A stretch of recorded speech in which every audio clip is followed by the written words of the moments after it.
Ala. Magandang gabi, kaibigan. Kagabi, isang demonyo ang nagtangkang pumatay kay Rick.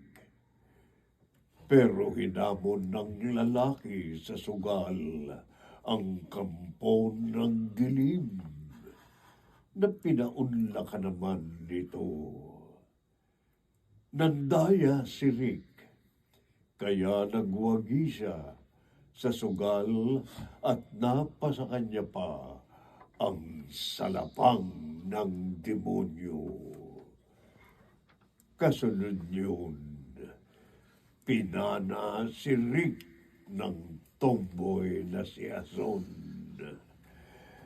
Narito ang ikalawang bahagi ng kahindik-hindik na kwentong tampok sa linggong ito, pinamagatang Salapang ng Demonyo, sa isa na namang gabi ng lagi.